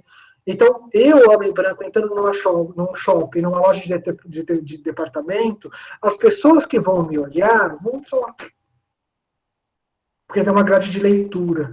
Agora, se entrar um homem negro numa loja de um shopping de departamento, vai ficar todo mundo atento. Certo? E esse homem negro vai sair desse lugar, vai no hospital, vai. E aí claro, né, no texto da Lélia, ela foi filha de um goleiro do Corinthians. Isso explica muito como ela conseguiu estudar também. E aí ela foi professora universitária, classe média. Então, ela, enquanto mulher negra, não importava ser de classe média. O preconceito andava com ela a partir das práticas dos outros. Então, alguém tocava a campainha dela para vender alguma coisa e falava assim, a patroa, está? Porque deferiu que ela era a doméstica. Ou se ela andar num bairro nobre e ela andar toda elegante, toda bem produzida, ela vai falar assim, mas você é artista? E a gente sabe o que artista significa naquele contexto, né? Está perguntando se ela é uma profissional do sexo. Então, aonde ela andar, ela vai carregar com ela as práticas discriminatórias contra ela. Por onde eu andar, as portas abrem. Então, não existe racismo reverso, só existe, contra mim, um problema pontual de acesso no lugar. Não é uma prática social. Né? E aí, eu acho que eu fui claro, falando do lugar de fala, o livro da Djamila Ribeiro, ele deixa bem claro que não tem a ver com primazia, apesar que eu acho que tem. Vou falar um pouco sobre isso. Não tem primazia sobre falar sobre a questão, não tem a ver de falar melhor, de falar pior. Só tem que, dependendo do seu lugar social e da sua trajetória social, você está imbuído de determinadas experiências e que ela vai contribuir, ela vai fazer parte das suas análises. Né? Então, quando eu leio o texto da Lélia, eu acho que ela desliza posições. Até uma dupla posição. Ela está falando como uma acadêmica, e aí sim ela está dialogando de uma maneira mais clara comigo, eu consigo entendê-la de uma maneira mais clara, e ela também está falando de um lugar de mulher negra. E aí quando ela fala assim, agora, na nossa perspectiva, e começa a traçar, para mim está claro que ela tem um ponto de análise, né, um lugar de reflexão que eu não tenho acesso. E aí ela consegue descrever processos sociais com uma facilidade, é óbvio. Né? Quando você vai ler Gilberto Freire, a primeira vez lá que eu li, no meu segundo ano de graduação, 2006, eu li Gilberto Freire e falava assim, ó, racismo, que mané prestação de serviços. Quando eu li Florestan e Caio Prado, falava assim, ó, a naturalização das necessidades do homem branco, eu vinha falar, ó, racismo. Mas eu não fiz isso. Eu fui fazer isso ao lê-la. Por que eu não fiz isso? Porque o meu lugar de fala é outro, as minhas experiências são outras. Eu nunca fui atravessado por algo chamado racismo, eu nunca fui atravessado por algo chamado machismo. Quer dizer, eu sou atravessado por essas coisas num outro lugar. Né? Eu nunca sofri a pressão racial, eu nunca sofri a pressão de gênero, apesar de estar atravessado pelo racismo e pelo machismo. Isso cada vez para mim é claro. Então, de uma certa, a Djamila não fala isso, mas eu acho que a Lélia só pôde fazer um estudo e uma análise tão clara sobre o que ela falou, porque ela parte de um lugar de fala de mulher negra. E esse lugar de fala de lugar negra deu para ela uma primazia de enxergar uma totalidade da sociedade brasileira que, para mim, é interdita. Né? Então, por isso, para eu aprender aspectos da sociedade brasileira, eu preciso ser informado por essas mulheres negras. né? Senão eu não enxergo. E é interessante para mim, e aí eu estou aqui abrindo o meu coraçãozinho, é interessante para mim como isso deveria ser óbvio, mas como o racismo é uma linguagem, não é isso? Uma grade de leitura que me atravessa e que esse processo de negação e recalcamento de que minha matriz cultural é africana me formou, eu não consigo enxergar. É mais ou menos por aí. Então, Léo, vou passar para as outras questões, certo? Vamos lá. Tem uma questão aqui sobre. Vou ler aqui. Colocaram mais ou menos assim. Professor Léo, então, como levar em conta, já que a mãe brasileira é negra, né, os brasileiros, as brasileiras de algumas cidades do sul do Brasil, que são de colônias europeias e não aceitam essa brasilidade negra em sua cultura? Né? E outra questão também, se você puder falar, eu acho que até se conecta um pouco com essa, sobre a questão da colonialidade, da colonização, a coisa dos brancos e negros, né? Seres humanos e não humanos, civilizados, não civilizados, que você pontuou já na parte final da sua fala. E outra participante colocou que nessa análise que a gente faz da situação da mulher, talvez fosse importante também colocar a questão né, nessa análise da sexualidade, a questão do território, né? Como é que você vê isso? Como é que você pensa? E depois tem duas questões que têm a ver Calma, com... calma aí, a mulher em relação ao território, é isso? É, a estudante colocou exatamente assim, a participante colocou. Talvez seja interessante acrescentar como categoria analítica a questão da territorialidade como elemento de construção da identidade e da representação da mulher, da sexualidade da mulher, a questão do território. E tem duas questões que têm a ver com o que você falou mais no final, quando citou Santana do Ipanema, a Festa da Juventude, que você falou sobre as novinhas. Eu acho que já é um outro... Quer que eu coloque logo essas questões da novinha também, ou fica para o próximo bloco? Pode colocar. Pronto, então. A questão está assim, ó. Professor, essas músicas onde coloca a mulher como objeto sexual estão relacionadas às fantasias do homem em se relacionar com a mulher mais nova, com a mulher menina, o desejo do sexo com a mulher criança, até as próprias mulheres se depilarem para agradar o seu par, tem alguma coisa a ver com isso? Como é que você observa? E aí, sobre esse final da questão, uma das nossas participantes, o nome dela no chat tá como Lê, né, ela colocou o seguinte, respondendo a outra colega que tinha feito essa indagação, né? Ela colocou, não respondendo a pergunta, mas abrangendo o tema, né? Para a gente poder debater, se quiserem.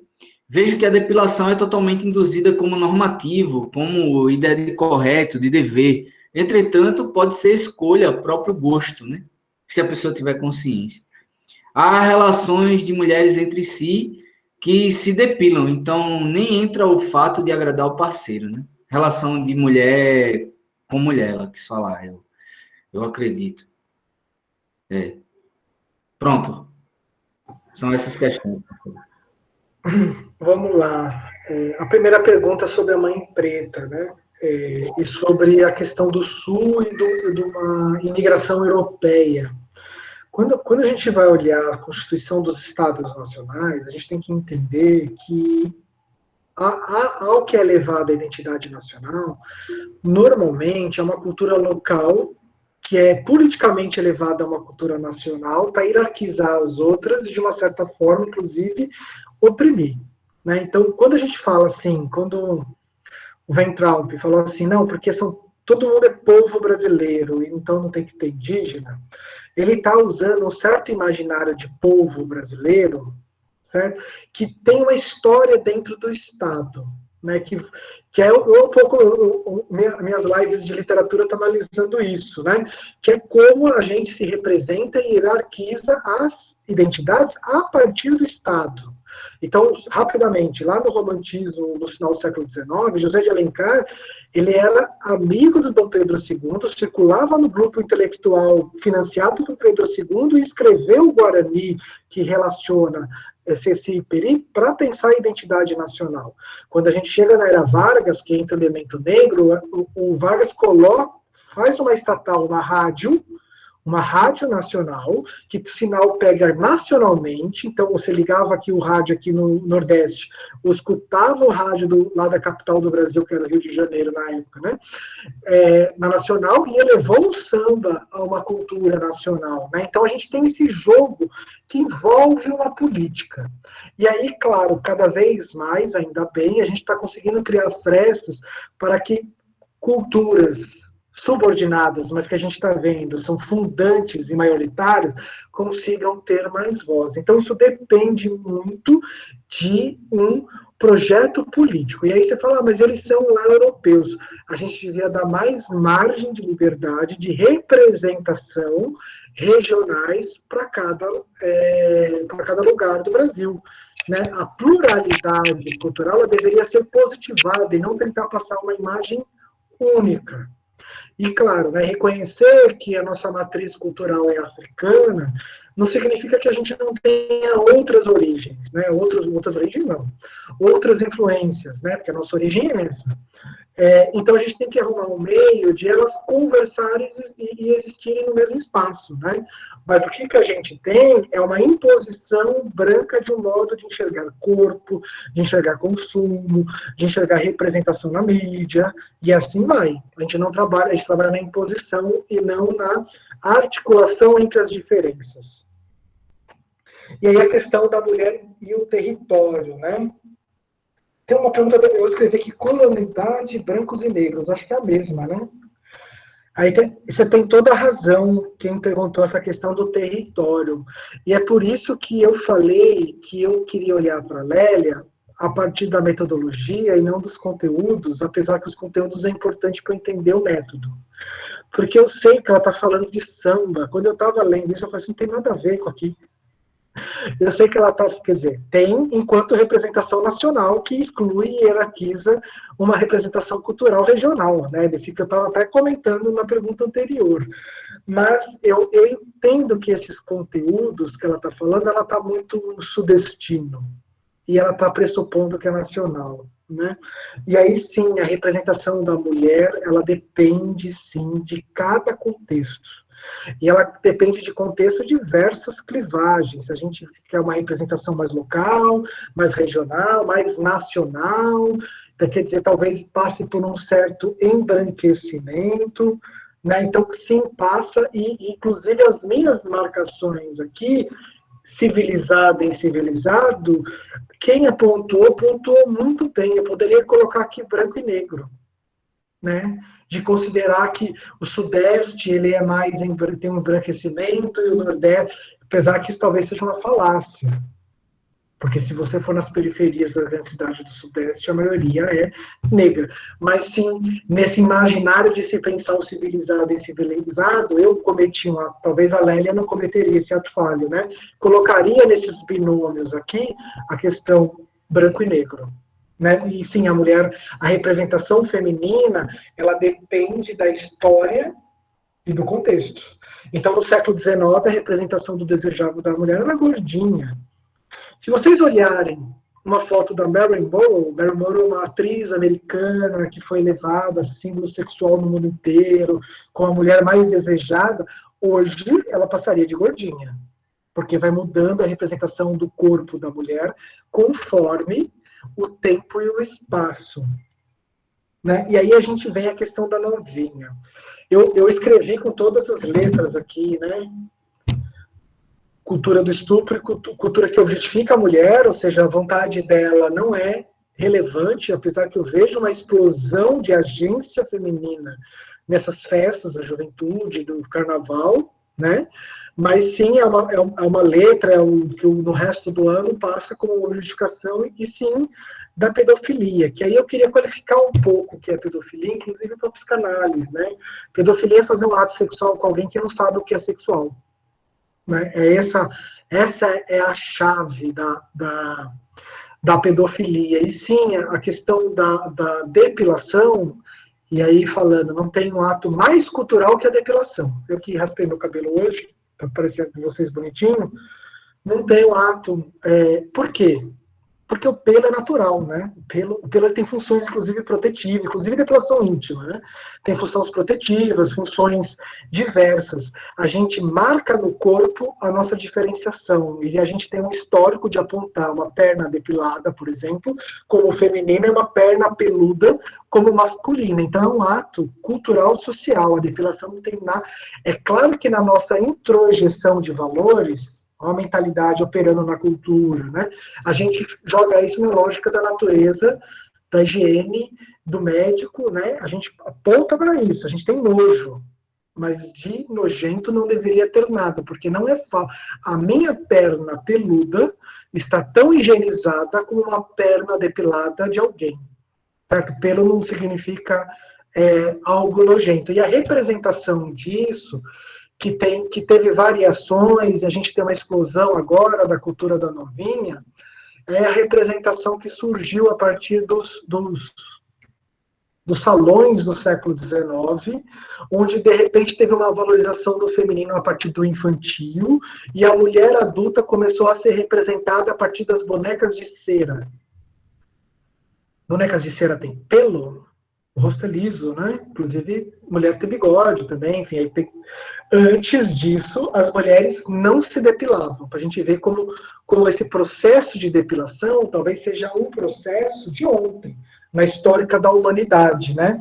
Então, a depilação, ela é uma marcação cultural que, claro, poderia ser escolha, né? O homem poderia se depilar e a mulher poderia se depilar a partir do manejo. Você lembra da linguagem como cultura? O corpo é linguagem nesse sentido, né? A partir da linguagem que eu queira passar para outras pessoas ou não, né? Então, sim, o corpo e o pelo em particular, ele é uma expressão de uma linguagem do que eu quero passar por outros e para mim mesmo. Então, nesse sentido, a depilação, ela é cultural. E é um movimento cada vez maior de ginecologistas de reforçar a importância dos pelos pubianos na mulher, principalmente em relação às infecções urinárias, enfim, que ali não está ali à toa, né? E apesar que aí, voltando, só para concluir aqui, quando eu olho aqui a questão da novinha, e eu vejo as meninas dançando, as mulheres dançando no carnaval e na festa da juventude, eu vejo um agenciamento que está querendo ser apagado, né? E aí lembrando também dessa atividade de caça às mulheres, não tem outra palavra, tanto de policiais como de cangaceiros, que talvez isso seja algo que está irrompendo de uma liberdade que antes, agora não é mais lançar pelo laço. Talvez agora seja algo chamado casamento, né? E aí eu coloquei aqui, um dos efeitos disso é um alto número de, primeiro, violências domésticas, isso é uma pesquisa que eu quero fazer aqui em Santana. A gente não tem dados para pensar isso, eu tenho relatos, por um lado, desses jovens casais que estão se casando, e um fenômeno muito visível de mulheres na faixa dos 30 anos que criam seus filhos sozinhas, às vezes está morando com a mãe, às vezes está morando só elas e os filhos, como reprodutor da sociedade daqui. Não sei se consegui responder tudo.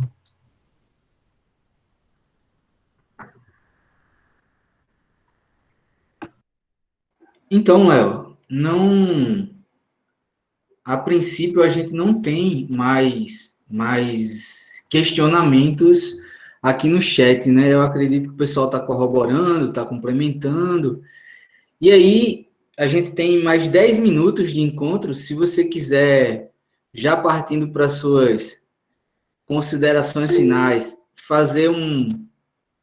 Pronto, tem mais uma questão aí. A interseccionalidade nasce da relação de poder. Né? Se você quiser responder essa questão e já partindo para suas considerações finais, fazer uma retomada geral sobre o que você abordou hoje, né? Tá contigo. Uma retomada geral não, porque vai dar muito trabalho. Beleza. A interseccionalidade, né? Vocês vão ter uma aula mais para frente, com a professora Mariana Tavares, que ela vai falar das várias ondas dos movimentos feministas, né? A interseccionalidade, talvez faltou essa informação para a gente entender, mas ela surgiu dentro do movimento negro, né? E aí a gente tem a Angela Davis, a gente tem já intelectuais importantes, principalmente no Bell Hooks, principalmente nos Estados Unidos, que está problematizando essa relação e esse cruzamento entre mulheres, né, gênero, classe e raça, principalmente porque elas iam para o movimento negro e sentiam opressão de gênero, não se tinham representadas, não tinham voz, iam para o movimento feminista e sentiam que o movimento feminista ele tinha essa questão muito liberal de pensar o trabalho, de pensar a ascensão social, e elas se sentiam muito pouco representadas. Então, elas tinham um não lugar que era um lugar, né? Nesse sentido que depois produziu um lugar de fala, né? É esse engate que eu estava querendo fazer. E aí, então, nesse movimento, o feminismo negro, ele foi muito importante para empurrar essas pautas, tanto do movimento negro como do movimento feminista, e olha a questão da primazia epistemológica, né? Talvez o movimento feminista branco não conseguiria, e o movimento negro de homens também não, para empurrar essa interpretação da realidade de uma maneira mais complexa, né? Que tem esses diversos tipos de cruzamento. Então, a interseccionalidade, ele surgiu nesse contexto, nos debates dentro do feminismo negro, que depois foram avançando, entrando na questão indígena, aí o movimento das colônias, das decolonial também entrou no caldo, e por isso que eu tenho várias vertentes, né? Então, mas sim, a interseccionalidade ela tá pensando poder, mas poder é muito. Enquanto o outro fala que poder tem uma primazia do econômico, o outro fala que tem uma primazia do gênero, e outro fala que tem uma primazia da raça, ele vai falar, tá tudo junto. Tá tudo junto, não dá para discutir desenvolvimento econômico sem falar de racismo nesse país chamado Brasil. Né? Não tem como falar de mercado de trabalho sem incluir a nossa massa de desempregados que talvez são majoritariamente negros. Enfim, não dá para discutir a liberalização da mulher sem falar de racismo, e assim vai, né? Então, é mais ou menos para o poder, ele é mais complexo do que de ter uma dimensão só. E aí, então, caminhando pelas minhas considerações finais, eu queria agradecer mais uma vez a você, Levi, pela paciência e pela toda a dedicação que você tem feito em nome desse curso, né? Também eu queria pontuar a sua enorme generosidade de produzir esses espaços para os professores nesse momento de atividades remotas.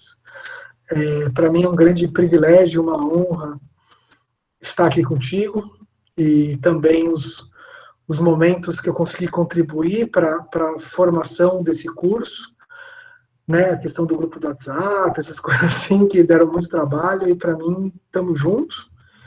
Também gostaria de agradecer todos os presentes e todas as presentes que se mantiveram aqui firme e forte, e que eu estou num processo de reflexão de mim e do mundo onde eu vivo a partir daquela ética do conhecimento que eu apresentei no começo, e esses momentos são importantíssimos para a gente testar a nossa argumentação, testar a nossa leitura. É na aula e nas publicações que a gente põe à prova os nossos pensamentos, e é na troca que a gente faz com vocês, alunas e alunos, que na verdade se transformam em muitos momentos em professores, que a gente aprende sobre nós mesmos e o mundo que nos cerca. Então, muito obrigado a todas e a todos. Muito obrigado, Levi. E daqui a pouco eu estou de volta, eu acho que em julho, para falar de Estado laico e laicidade brasileira. Espero encontrar todas e todos vocês, que foi a minha pesquisa de doutorado. Um grande beijo. Então, Léo, muito obrigado. Para mim, você já sabe que a satisfação é imensa, eu já lhe falei isso pessoalmente, e a gente tem sempre se encontrado através dos recursos do meio virtual, né? E a gente reitera isso. a gente aprende um com o outro, né? A gente está aprendendo aqui, trocando ideia com os participantes do curso, trocando ideia entre a gente só cresce. A ideia do curso surgiu justamente por nós percebermos a necessidade de crescermos, né? Enquanto sociedade, enquanto coletividade, enquanto humanidade, enquanto povo brasileiro. Então, pessoal, boa tarde para vocês, boa noite. Espero ter somado a presença. Eu fiz print screen aqui dos participantes na sala nessa sala virtual. Então, valeu pelo encontro. Eu vou abrir o chat lá do WhatsApp durante 1h30, mais ou menos, se tiverem alguma dúvida. O Leonardo vai mandar lá também o slide, a indicação do livro que ele citou, alguma outra coisa lá, caso surja a necessidade, alguém indague. E é isso, pessoal. Muito obrigado. Segunda-feira a gente retoma a aula,